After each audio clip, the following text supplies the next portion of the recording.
Dr Epimake Sheriti ndabashuhuje.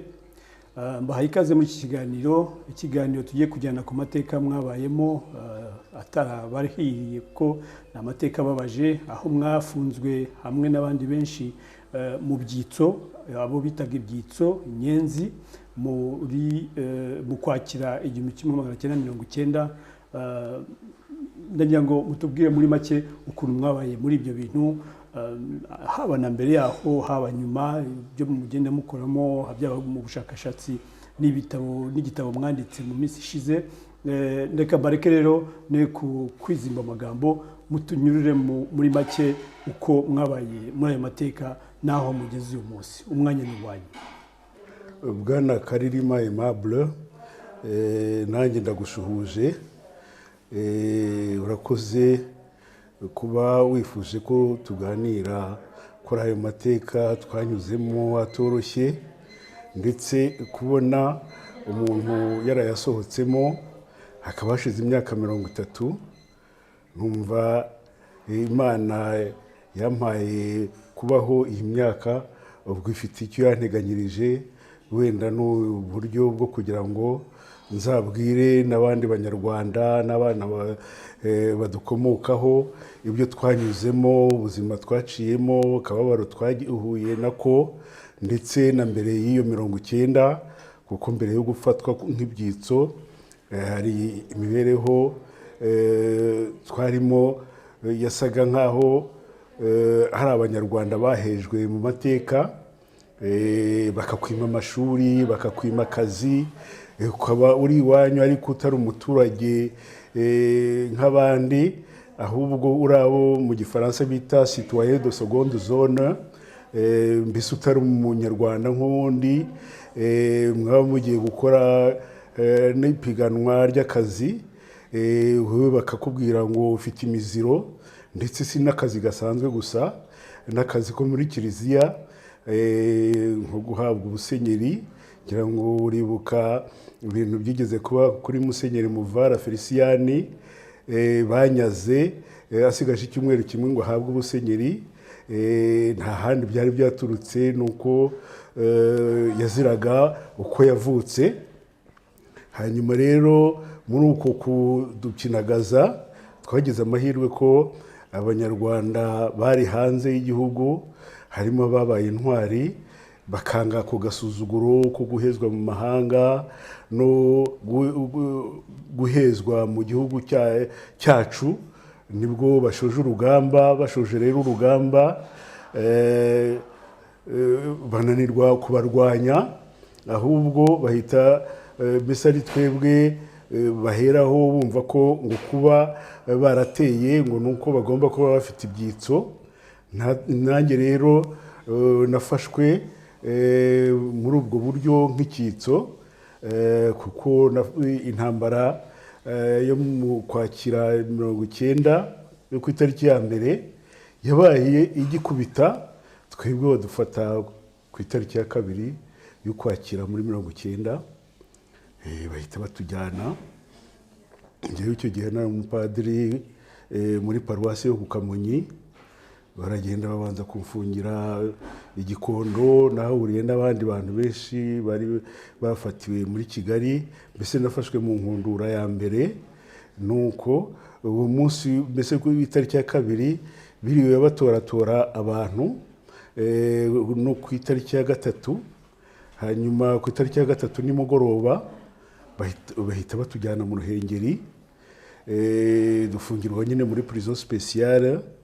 Ariko tugeze muri prison spéciale yo mu Ruhengeri, twasaga nk'abantu bari muri couloir de la mort bagomba kwica, kuko ubundi umuntu afunzwe hari ukuntu baguha imyenda y'abanyururu, bakaguha agasahane, bakaguha akaringiti, bakanakogosha. Twebwe nta kintu bigeze baduha. Bagomba kuba bari bateganije wenda ko bagomba kuturasa uwo munsi cyangwa ku munsi wakurikiyeho, kuko twabayeho gutyo nta kintu dufite. Imyenda yacu niyo twahamanye, kumara amezi 2 yose nta wundi mwenda uhindura, ku buryo nyine icyo kora byageze aho umuntu nyine akamenya kwirwanaho ku manywa, ugafata wenda nk'umupira ukawumesa, ugatumbuza, ugatiga ko umupira uza kuma, ukongera ukawambara. Nuko ubwo ahubwo turi mu Ruhengeri nibwo batangiye noneho ab'i Kigali muri service de renseignement bamaneko bakuru baturuka muri présidence no muri za état major ya gendarmerie n'igisirikare, bazaga nyine kureba bamwe muri twe, bakabakoresha za interrogatoire na torture mbi cyane. Ngewe icyo gihe nari kumwe n'umugabo witwa Munyambaraga Narcisse, n'undi witwa Mukurarinda Karori, na ba Rugema Donasiani, na Bambaguta Jean Marie Vianney.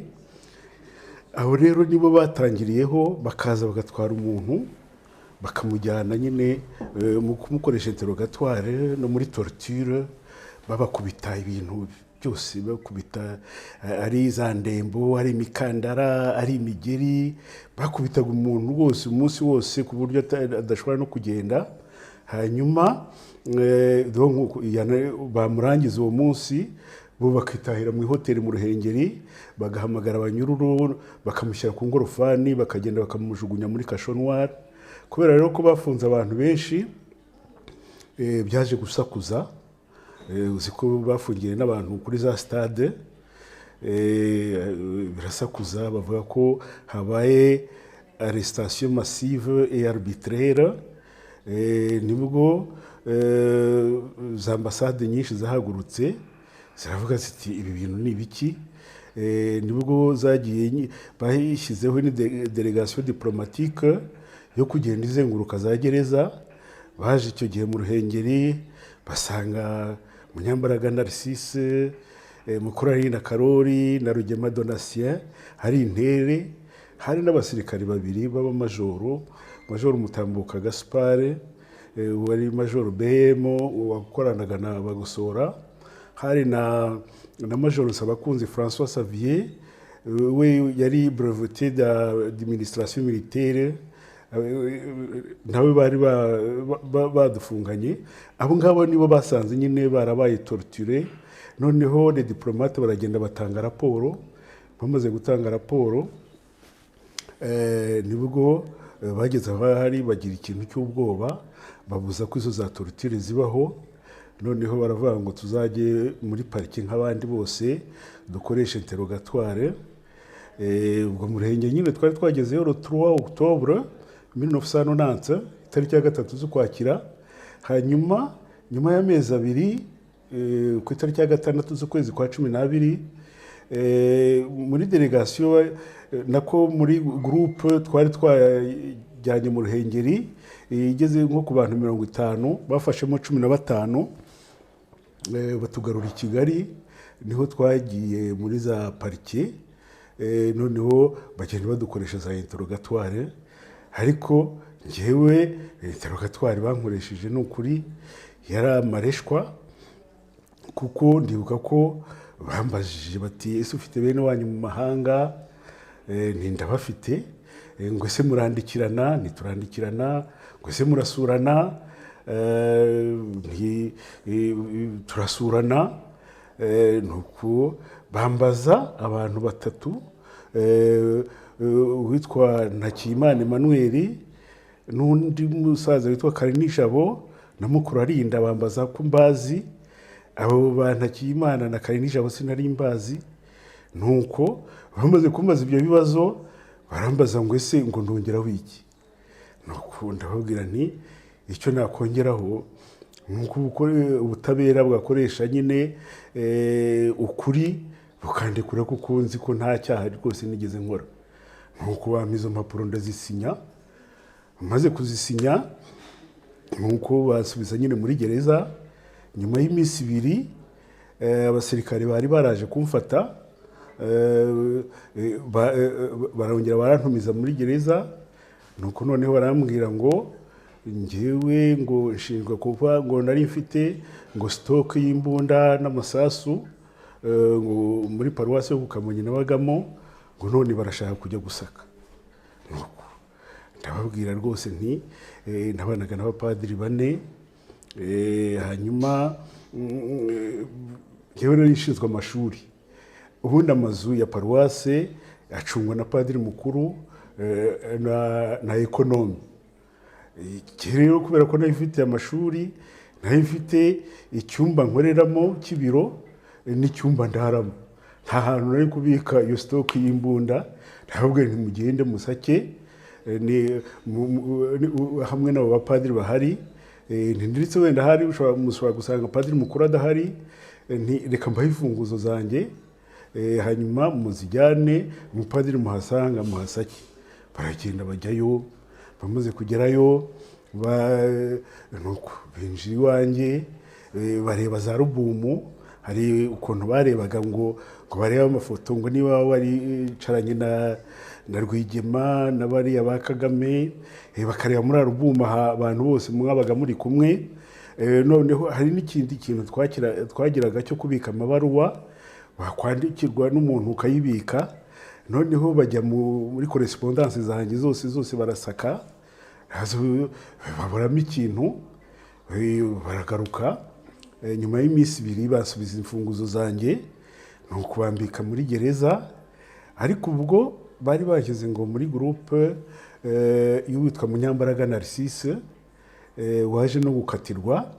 Ariko kubera ko nta bintu bashinjaga, parike dosiye yanjye isaba ko itazajya mu rubanza kuko nta kintu naregwaga. Ariko nkeka ko n'abo barezwe bakanaburana nuko nyine babatorutiye, bakababwira ko bagashaka kubemeza ibintu. Njyewe nagize amahirwe sinabatorutire, bambaze rero ibyo bintu. Naho bo ibyo bari bemeye kuko barabakubitaga cyane, bakabashinja nyine ngo ko bagiye i Bugande, ndetse bakanabategeka kwandikira ngo Perezida wa Repubulika basaba imbabazi. Ibyo byose bakabikora.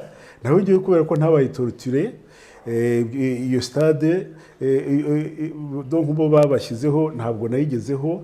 Niyo mpamvu nkeka ko dosiye yanjye nubwo yari muri iyo groupe ya Munyambaraga, ariko parike yahisemo kutayijyana mu rukiko. Byaba se byaratewe n'iki ko utafashwe nk'abo ngabo? Nuko wari umupadiri? Wenda hari nabyo birashoboka, wenda nabyo hari birashoboka ko batinyaga Kiliziya icyo gihe na leta, byari mahwi bicudikanye, batapfa guhutaza umuntu. Kuko ndibuka no ku munsi wa mbere mfatwa ku itariki ya 2 nyine z'Ukwakira, bamaze kongeza kuri brigade y'Igikondo. Icyo gihe iri fatwa ry'abantu ryayoborwaga na Major Laurent Munyakazi. Baramubwira ngo dore wa mupadiri turamuzanye. Noneho arababwira ngo basangishe abandi bari mu gikari. Icyo gihe ndahabonye nyine Sisi Evariste na Mukurarinda Karori. Nuko noneho rero ubwo ngubwo bamaze kurorova ibyangombwa byacu, ndibuka ko bashatse kutujyana ahantu muri kasho. Noneho basanga kasho zose ziri imbere ziruzuye. Harimo Munyambaraga Narcisse, harimo Rugema Donasiane, harimo undi mugabo witwa Kanobana n'undi mugabo witwa Birori. Kasho zose zifunze, hasigaye muri couloir. Nuko noneho Mukurarinda niwe wari imbere yanjye, baramubwira ngo nasubire inyuma na Sisi. Noneho ngewe hari kubera ko n'umupadiri, barambwira ngo padiri ngaho winjiramo. Nuko bashyira aho ngaho, abandi baragenda babaseseka mu zindi kasho zari hepfo. Wabonaga ko twebwe kameme hari ikintu cy'icyubahiro batugiriraga, kuko wasangaga nubwo ndi mbese muri gereza, Musenyeri wanjye w'Ikabwayi Tadeo Nsengiyumva icyo gihe mfatwa yari i Burayi. Noneho agarutse ashaka nyine kumenya ibyabaye. Noneho ajya gusaba uruhusa kwa Ministre w'Ubutabera, amwemerera gusurwa. Iyo ni privilege nagize, nta wundi muntu wigeze asurwa nk'uko nasuwe. noneho musenyeri aza kunsura mu Ruhengeri ari kumwe n'umupadiri witwa Bucyana Boniface wari ekonome. Nuko amaze kunsura ubwo yabanje kunyura nyine ku Kamonyi, bamuha ahubwo ibintu anzanira, bamuha imyenda kubera ko bari bajyanye nyine gutya nta kintu mfite. Nuko bamaze rero nyine kumpa iyo myenda, ndibuka ko naganiriye na musenyeri nyine, noneho hatangira kumbaza ngo ese Padiri Ntagara Augustin muri kumwe, ni umupadiri wanyigishije mu Nyakibanda, yarandutaga cyane. Ngo ese Padiri Musoni muri kumwe, nawe Padiri Musoni yarandutaga cyane, yanganaga na data. Ni naho numviye ko ibintu byakaze, kuko aba basaza numvaga batabafunga. Niho ambaza n'abandi bapadiri ndetse babiri b'Ikibungo, witwa François Mfizi na Justin Ruterandongozi. Niho nahise mbona ko ibintu byakaze cyane. Nuko ukabona ko twebwe abapadiri kameme basaga nkaho batwubaha, ndetse ndibuka tuvuye no mu Ruhengeri tuje i Kigali, iyo habaga inama y'abasenyeri conference episcopale, twebwe abasenyeri barazaga bakadusura.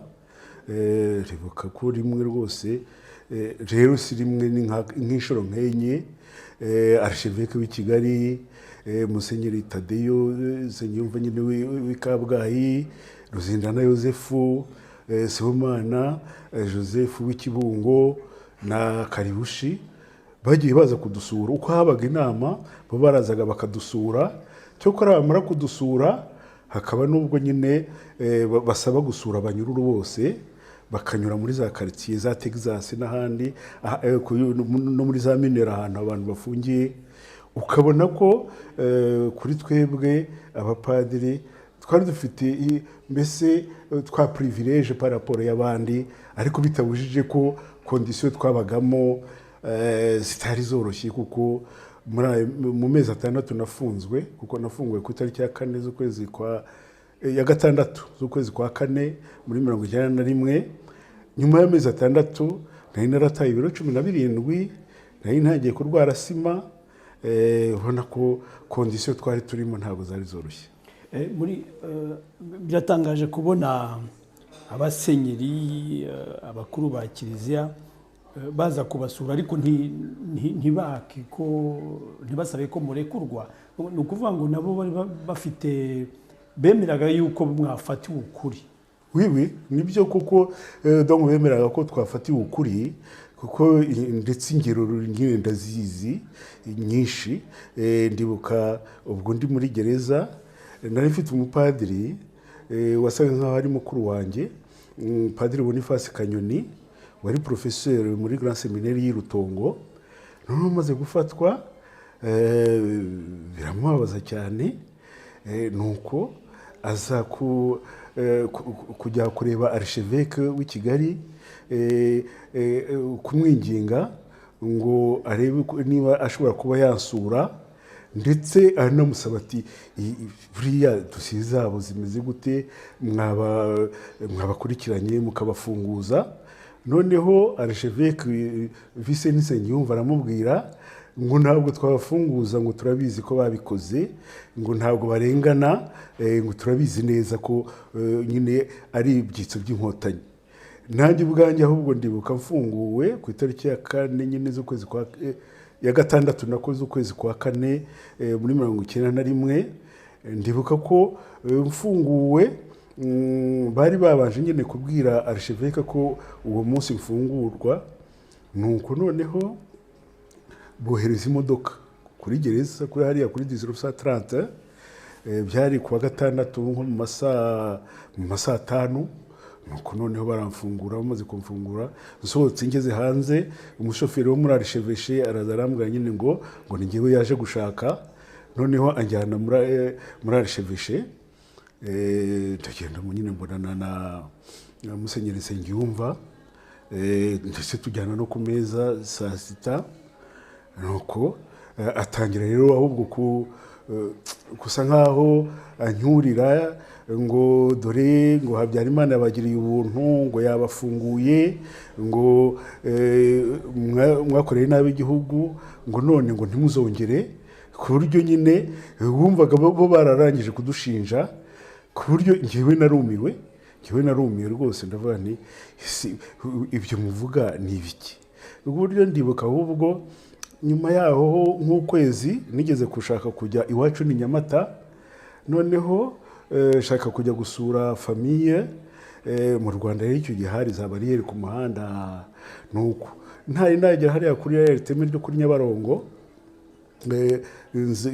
ngera nyine kuri bariyeri, nerekana ibyangombwa, maze kwerekana ibyangombwa mbona archive karahageze, ari inyuma mu modoka yaragiye gukomeza muri paruwasi yo Kuruhuha.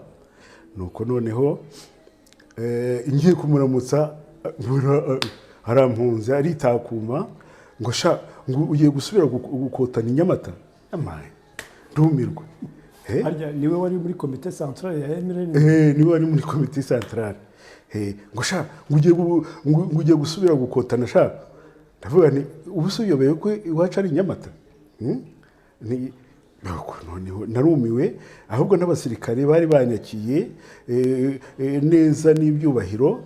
Yavuze gutyo nyine avuga ngo ko usubiye gukotana, mbona bandebye igitsure, mbona bandebye nabi, ku buryo ubwo nafashe imodoka yanjye ndakomeza njye Nyamata. Ariko ngenda umutima wamvuyemo, vuga ndetse bariya basirikare noneho ningaruka baramfata gute, ndabakira. Nuko noneho ndagenda njye Nyamata, mvuye Nyamata nimugoroba ngira Imana nsanga abasirikare bari bahari ku manywa babahinduye, mpasanga abandi ntazi batanzi. Nuko ndahita, ariko icyo kintu ntabwo cyamvuyemo, kuko hari ukuntu mbese bamaze kudufunga bari baragiye bakwiza ibintu bya rimere, bakavuga ukuntu turi inkotanyi, bakavuga nyine ukuntu ngo ngewe ndari mfite ngo stock de munitions et d'armes, ku buryo dufunguwe abantu baravuga ngo twari tuzi ko mutazagaruka. Ibyo ntibishobora kuba ari byo byatumye wenda uva no mu gipadiri? Yewe rwose ntabwo wibeshye, ariko mbere yo kuva mu gipadiri ahubwo byatumye nzinuka u Rwanda, mva mu Rwanda rwose, kuko ndibuka amaze gufungurwa buriya muri diocese yacu ya Kabgayi harimo ikintu cy'igiparime Hutu, rwose bavuga abapadiri. Ndibuka ko mfunguwe ndagarutse ku Kamonyi, ho rero nabanaga n'abapadiri babiri b'Abatutsi, noneho n'abandi bazungu babiri, noneho ariko abandi bapadiri bo muri diocese ya Kabgayi bakavuga ngo n'ibyo bashinja ngo wenda bene wacu nyine barabihishe, ngo ku buryo ngo nta nyine ngo ibyo bimenyetso babibuze kubera ko babihishe. Noneho ahubwo bo bakifuza ngo njya i Kabgayi icyo bitaga muri residence surveillée, ngo uza kunsura bamubone aho nagiye, bamenye ko nagiye, ibintu nk'ibyo ngibyo. Noneho ariko narabyanze, barashatse nyine. Musenyeri yarambwiye ngo reka nshyire i Kabgayi ngo mvane ku Kamonyi. Ndavuga nti niba mumvanye ahangaha muraba ahubwo mushinje ko abapadiri tubana ari bo banshinje ngo ko ndi icyitso cy'inkotanyi, bakaba badashaka kubana nanjye. Ariko nimuhandikira barabona ko rwose nta tubanye neza. Ahubwo ikintu mushobora kuba mwankorera ni kubona muri iki gihugu bafunga umuntu nta kintu yakoze, ni no kukwica bakwica. Icyo gihe muri 1991 rwose twabonaga ko amaherezo nyine jenoside yari irimo gututumba tubibona. Noneho ndavuga nti aho kugira ngo bazanyicira ahangaha, noneho mubwira Musenyeri aho kugira ngo mujyane i Kabgayi mureke njye mu mahanga. N'ubundi nagombaga kuza kwiga i Burayi muri 90, ariko Musenyeri arambuza, arambwira ngo yohereje abandi bapadiri 6 ngo ngiye bazabanyohereza mu myaka izakurikira. Ndamubwira nti n'ubundi ni wowe iyo ndeka nkajya kwiga mu kwezi kwa 9, mu kwezi kwa 10 ntago bari kumfunga. Nuko noneho ndamubwira nti rwose niba hari ikintu mushobora kunkorera ni ukujya gusohoka mu gihugu nkajya kwiga, hanyuma amahoro yazaboneka nkagaruka. nuko noneho bageze arabyemera, uretse ko hari abapadiri benshi babyangaga bavuga ngo ninjya hanze ngo nzavuga ngo ibyo nabayemo n'iki byose ngo biheshe isura mbi igihugu. nuko ariko Musenyeri Kamema aremera anyohereza kuza kwiga inaha ngaha iyo mu Bubiligi. nuko noneho biza kugeza muri 1994 nibwo yari yambwiye ngo nintahe, nabwo mba ndetse gatoya, nibwo rero jenoside nyine yabaye imaze kuba. noneho nkomeza kureba uko kiliziya ibyitwaramo, kuko biranshigisha. aho naravuga nti ariko buriya n'induhi donc baravuga ngo imibanire ya leta na kiliziya ngo no gutuma ngo leta nayo igira ikintu cy'ubuntu bushingiye ku ivanjiri, ariko mu by'ukuri naribazaga nti kikonverti iki, nubwo nyine kiliziya yibwira ko ishaka kwigisha leta, ahubwo nabonaga leta irimo kwigisha kiliziya ndetse inayikurura mu bintu by'ubwicanyi. ibyo bintu byankozeho byagiye binskandaliza. ndibuka ko no mu mashuri icyo gihe nakoraga ya teologiya y'iyobokamana, naho nakoze memoire kuri les rapports entre l'église et la société, no kuvuga imibanire ya leta na kiliziya. byamaye gucukumbura uko kiliziya yagiye yitwara nuko ivanjiri yagiye yamamazwa mu Rwanda. bitangira nyine kuntera ikintu cya revolte. nuko noneho rero nibwo nasabye kuva nyine no mu bupadiri rwose, kuko numvaga ari systeme gukomeza kuyikorera ari ibintu bimvuna, ndetse sinanye njyenyine kuko hari abapadiri benshi bavuyemo rwose. guhera buriya mu 1994 hari abapadiri benshi bagiye bavamo barenze ndetse 20 bagiye bacibwa intege n'ibyo ngibyo. hari abandi wenda baturushije inema, kuko byose ni inema, bagashinyiriza bagatwara uwo musaraba, ariko batishimiye imyitwarire ya kiliziya muri buriya bwicanyi no mu rwangano ruri mu Banyarwanda. aho kugira ngo bigishe amahoro, aho kugira ngo bigishe ubumwe, aho kugira ngo bigishe umubano, ugasanga umupadiri yafashe iya mbere, umusenyeri yafashe iya mbere mu kwanga no kwangisha abandi abavandimwe babo. ibyo bintu rwose byarambabaje cyane.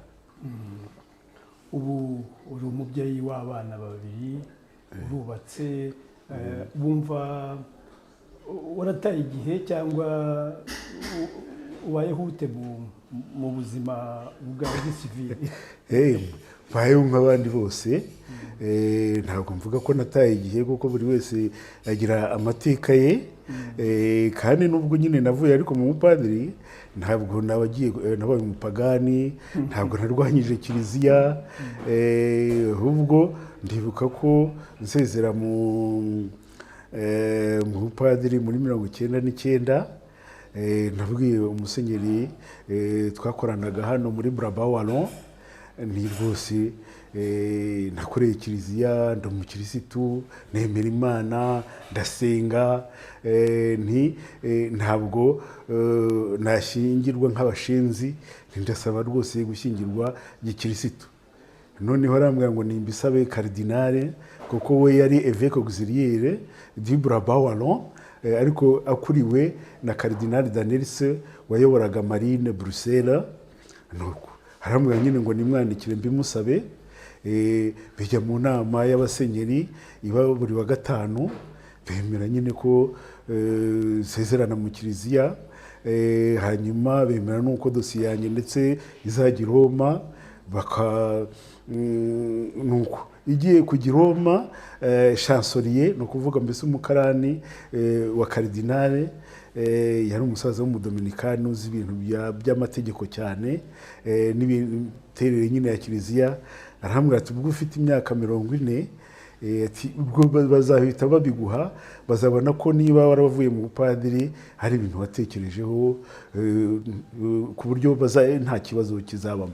Nuko noneho nuzuza nyine iyo dosiye, icyo bita demande de dispense, nuko ndetse nanavuyemo saba n'akazi ko kwigisha mu mashuri ya kiliziya, ku buryo nagiye njya mu misa nk'abandi, nubaka urugo, ndumva rwose mbese nahinduye ubuzima, ariko ahubwo numva cyokora ndahumetse, kubera ko mu kwigisha ntabwo ari kimwe no kujya imbere y'abapadiri, kuko ndibuka ko ndangije amashuri bari bansabye nyine kujya kwigisha mu seminari nkuru, kandi icyo gihe nyine harimo mbese ubwoko bumwe gusa, abandi barapfuye, kandi wenda nkavuga nti bazanyakira gute kujya kubigisha.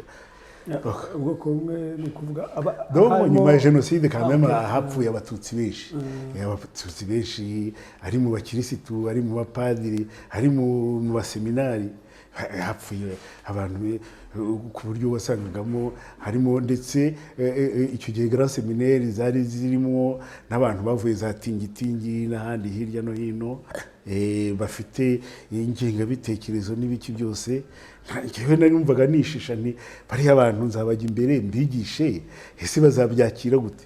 Numva ibyo bintu nabishaka rwose, ariko nubatse urugo ntangiye kwigisha mu mashuri asanzwe, nigisha n'Ababiligi, icyo gihe numvise mfite amahoro menshi ku mutima.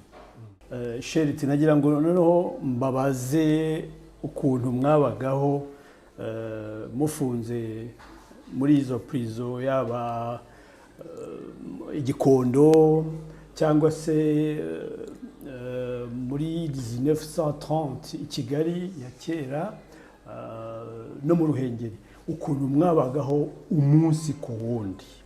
Hari umuntu abashaka kumenya uko mwafashwe n'ibintu byaberaga aho ngaho, amazemo amezi 6. Hari uburyo wafashwe, hari uburyo wabayemo, n'abo mwabanye muri ibyo bintu, n'amazina wibuka nk'uko wakomeje kugarukaho. Mutubwire rwose umuntu yumva ukuntu mwabagaho umunsi ku wundi. Okay. Rwose reka mvuge ari uko nafungiye kuri brigade Gikondo, ari uko nafungiye muri prison spéciale yo mu Ruhengeri, ari uko nafungiye muri prison centrale y'i Kigali. Buri hantu dufite ukuntu twabayeho. Reka mpere nyine muri brigade y'Igikondo. Ubwo nyine nafashwe ku itariki ya 2 z'ukwezi kwa 10 nko mu masaa 3, bahita badufungira nyine muri kasho, ahantu habi cyane, ahantu huzuye inkari, huzuye umunuko, ukagenda nyine ukagushyira muri izo nkari, ukahagarara, wagera aho wananirwa ukazicaramo. Ubwo narahageze, hari abantu narinzi, ntuma abajandarume bari baharinze ngo batelefone abantu wenda bangemurire, baremera ariko ntibagira icyo bakora. Uwo munsi wose niriwe aho ngaho, nta kintu nyweye, nta kintu niye, uretse ko batankubise, ariko niriwe gutyo umunsi wose. Ahubwo bigeze nimugoroba, hari umugabo witwa Munyampundu François, wari umucuruzi i Kigali, niwe famiye agemuriye.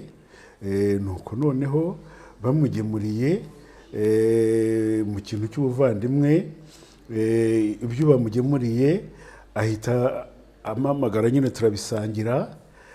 Na nyakwigendera Rwabukamba Venuste bari bamaze gufata, bamuvanye Rwamagana, ndetse n'umusomari wari utwaye ikamyo wari kumwe na konvoyeri we.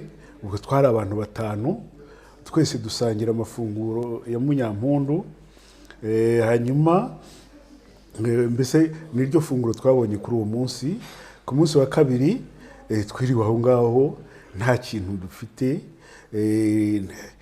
ubwo nyine inzara yatwishe, icyuya nta kwiyuhagira, nta kugira gute, ibi ubuzima bubi cyane.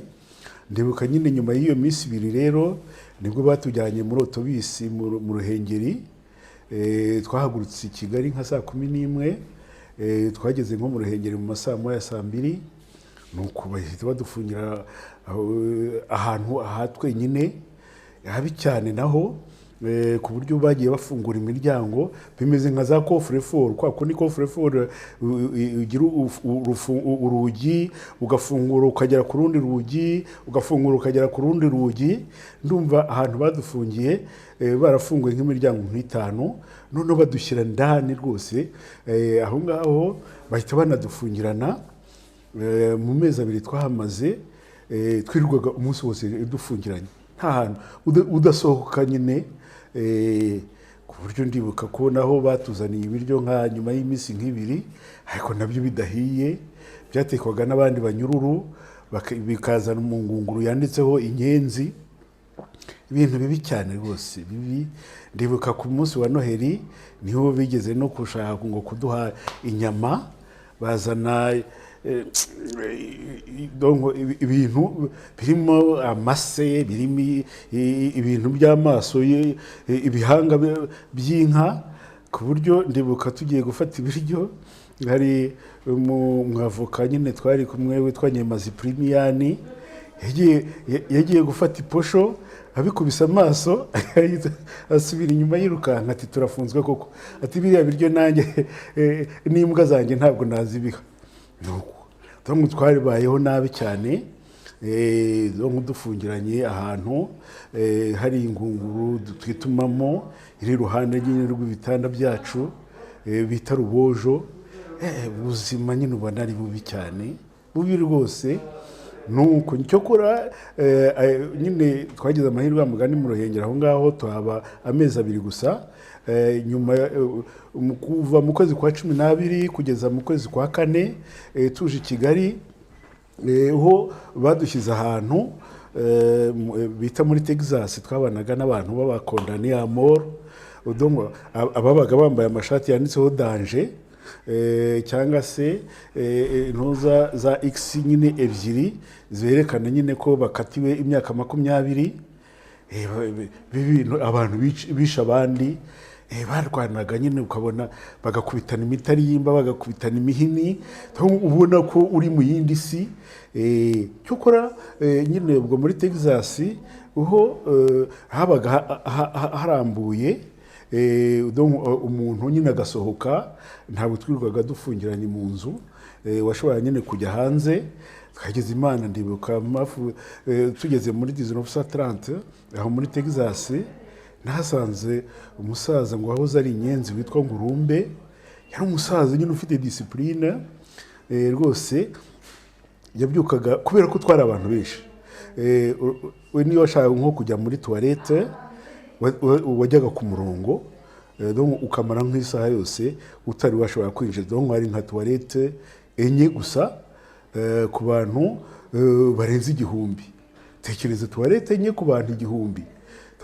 Wajyaga ku murongo, ndetse waba ufite cyo kwa ifaranga, kuko hari ubwo bavuka nyine iyo bazaga kudusura bagwa famille yakohereza nyine nk'udufaranga, ukareba nk'umwana akakugira ku murongo wo muri toilette, gutyo ukajya muri toilette, mbese wumva utavunitse utageze gute.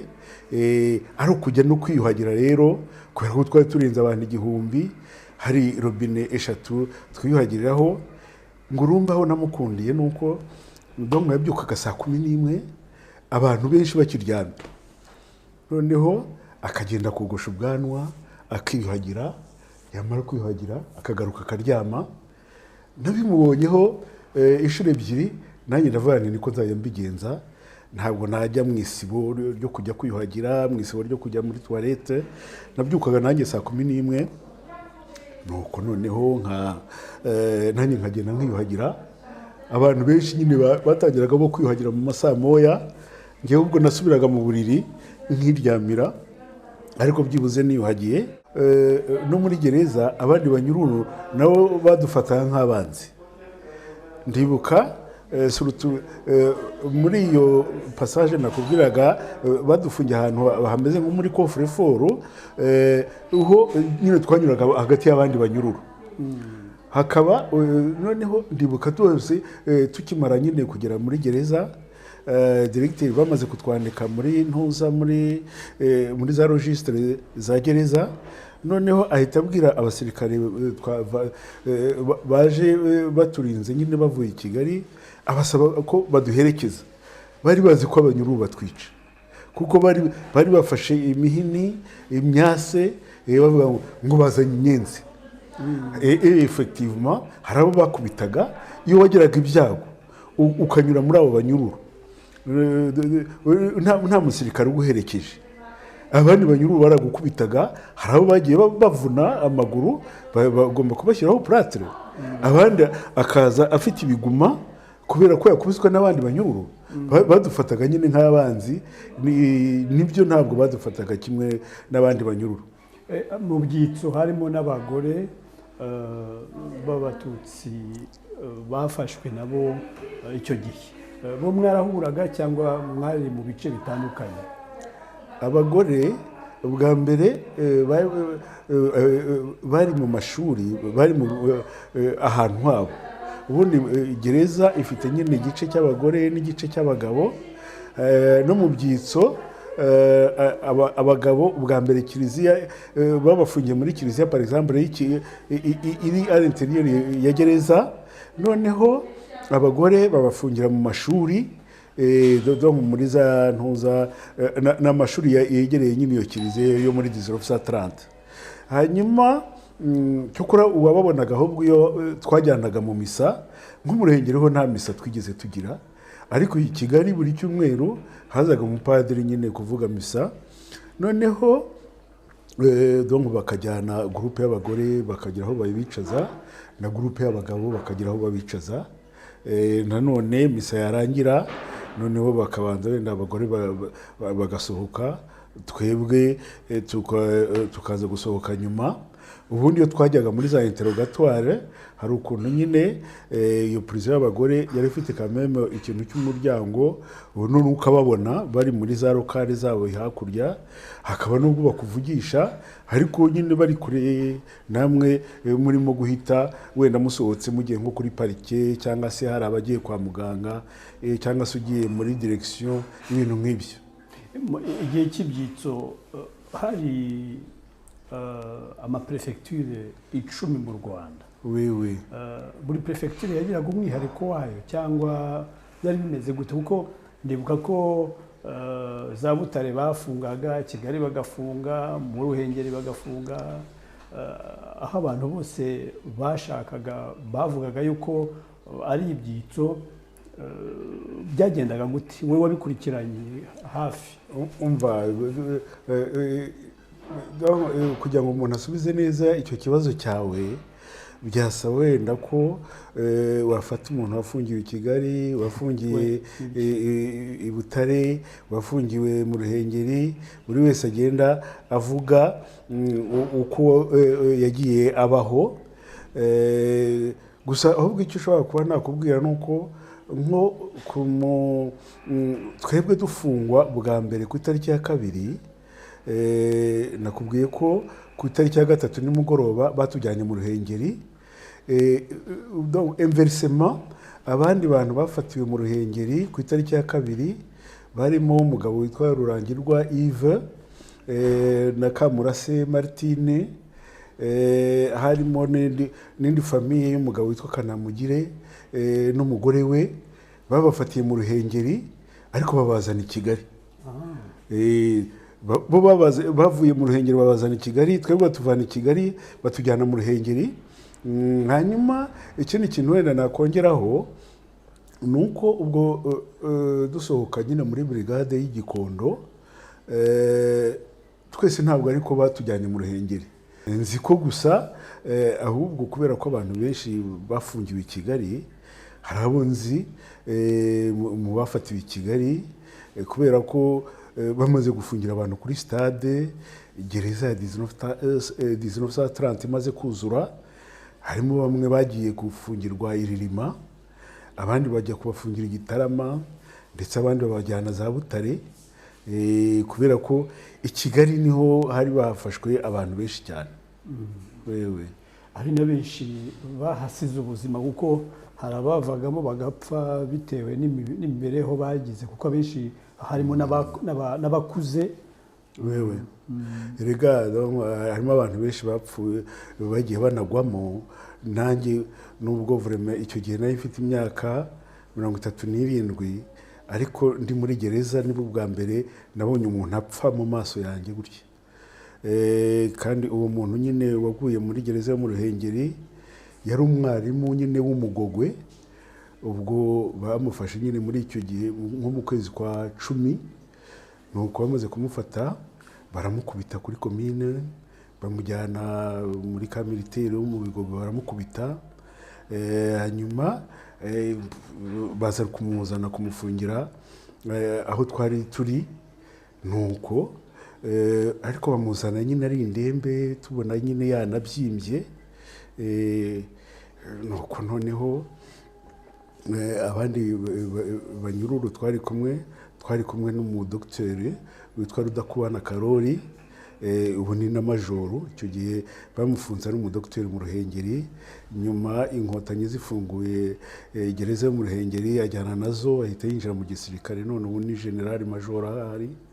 Ndibuka ko we n'undi muganga an assistant medical witwa Masabo barampamagaye babona ko umugabo nyine bari bakubise ameze nabi, noneho barambwira ngo ni muhama sakramentu ya nyuma.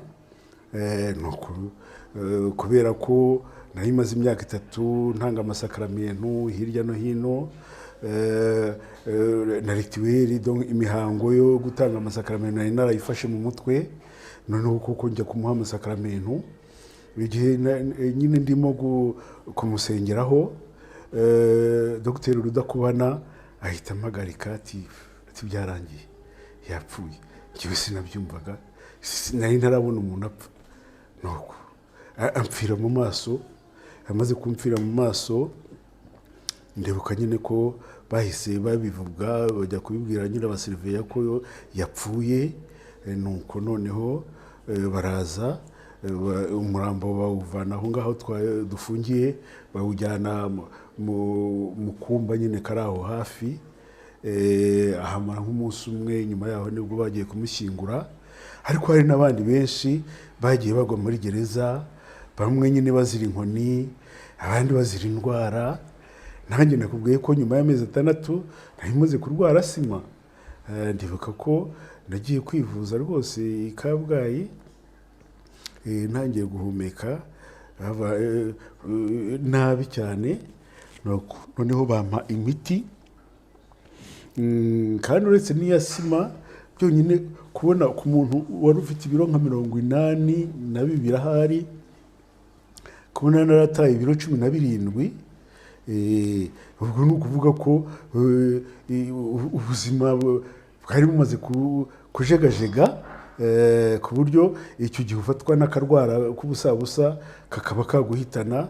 Hari benshi baguye muri gereza, hari n'abandi baguye hanze bakivamo bananiwe rwose kongera kwisuganya. Pepe Epimake Sheriti, nagira ngo mbere yuko dusoza utubwire ni irihe somo wavanyemo muri ibi byose mwabayemo, muri ayo mateka ya 90 na nyuma yaho na mbere ndetse ya 90? Icyo navanyemo nuko mpereye nyine ku mateka abanyarwanda twabayemo, ndetse guhera nko muri za 59 kugeza kuri jenoside ndetse na nyuma yaho, hari ingero nyinshi nagiye ndeba.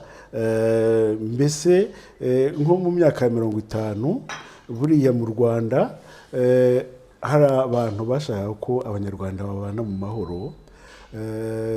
Umwami Rudahigwa yashakaga kubaka u Rwanda ngo arufata nk'imbaga y'inyabutatu ijya mbere, abahutu, abatutsi, abatwa bose babanye kivandimwe.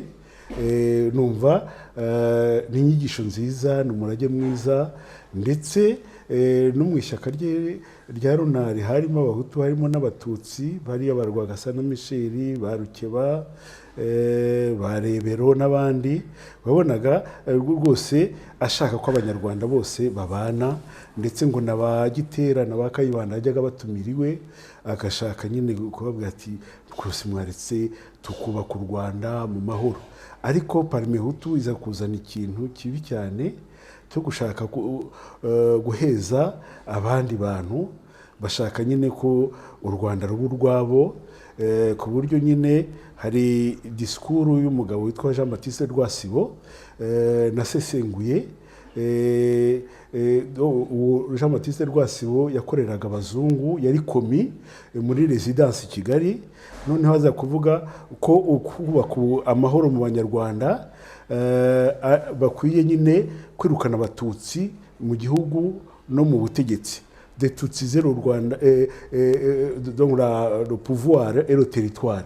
Niho havuye nyine kwirukana abantu bakajya nyine mu mahanga, no kubacira za Nyamata na za Rukumberi. Noneho igihugu hagati mu Rwanda kuri bo bumvaga nyine cyabi cy'abahutu gusa. Noneho rero nagiye mbisesengura nkerekana ko ibyo bintu ari bibi cyane, kandi byari no kwibikira intambara, kuko gusuzugura umuntu ukamwirukana mu gihugu cye, byanze bikunze amaherezo azasaba kugaruka. Nuko nyuma y'iyo gusesengura iyo disikuru ya Rwasibo ivuga ngo des Tutsis zéro pouvoir et le territoire, narebye ubwo inkotanyi zimaze gutera, harimo abatangiye kwicuza, barimo uriya Professeur Mugesera ufunzwe, bavuga ngo il faut exterminer les Tutsi, kuko yari yavuga ngo aricuza kubona bariya bateye, ngo nuko babaretse bakagenda ari impinja, ngo reka noneho babice babatsembe. Iyo disikuru rwose inkerekana ingaruka zayo mbi. Noneho ubyerekana mu bushakashatsi rwose muri icyo gitabo nanditse Génocide de reconstruction de la paix, sesengura iriya disikuru ya Mugesera nyine ku Kabaya, nerekana ko mbese yaroshye u Rwanda mu bwicanyi, kandi nawe nta nyungu yavanyemo. Noneho nkerekana ko ari n'umututsi wenda bashaka kuvuga ngo reka yice abahutu abamare, nta cyiza yavanamo rwose. Ngewe numva ibyo bintu byo gushaka nyine ngo exterminer les voyous, donc kwirukana abandi bantu, ugashaka nyine kubagirira nabi, nawe ubwawe ntaho bikugeza, wahinduka nyine nka Mugesera. Nyuma rero iyo disikuru ya Mugesera hari undi mugabo witwa Jean Gualbert Rumia wigishaga nawe no mu kigero kimwe na Mugesera, nawe wigishaga muri universite, wanditse asubiza Mugesera avuga ati wowe umunyabwenge nta soni, urimo kwigisha kwangana, urimo kwigisha kwicana, mwaretse ahubwo tukareba ukuntu mu Rwanda nyine twakubaka amahoro hagati y'abahutu n'abatutsi n'abatwa, ndetse n'abanyamahanga baza badusanga, kikaba igihugu kitifungiranye, ahubwo igihugu cyaguye amarembo, cyakira abantu bose bashobora kuba babana mu mahoro. Numva cyokora Rumiya baramwishe, ariko abana be n'umugore numva bariho. Numva umurage w'abantu nka Jean Gualbert Rumia wo gushaka ukuntu abanyarwanda twabana mu mahoro, ariho dukwiye gukomeza kubaka u Rwanda. Nibyo bizatuma twongera kugera ku Rwanda nk'urwo Gihanga yifuje, n'u Rwanda Gahutu, Gatwa na Gatutsi babanaga mu mahoro. Mbese ibi byose byagejeje kuri Jenoside yakorewe Abatutsi, ni ukuvuga ngo ubibona ko byatangiye kera? Byatangiye kera nyine, ntabwo ari ikimanuka. Niyo mpamvu nakubwiye ko imyaka 100 wenda tuvuge nko guhera kuri kudeta yo ku Rucunshu, muri iriya myaka y'1900, mbese kuva abazungu binjiye mu Rwanda baje bigisha amacakubiri, diviser pour régner. noneho abanyarwanda baranabiyoboka biza kugera kuri jenoside, ariko tugira amahirwe ko nyuma ya jenoside tutahamye nyine muri uwo mwobo badushyizemo, habaye abanyarwanda bareba kure bakumva nyine tugomba kuva muri uwo mwobo, ahubwo tukongera tukubaka u Rwanda buri wese agiramo amahoro. Ntabwo ari ikimanuka, ariko kandi ntabwo twakwifungirana muri jenoside, nidutekereze na nyuma yaho. Dr Epimake Sheriti, ndabashimiye kuba mwitabiriye ubutumire bwanjye, murakoze cyane. Imana y'u Rwanda ikomeze ibarinde. Urakoze nawe Karirima Aimable.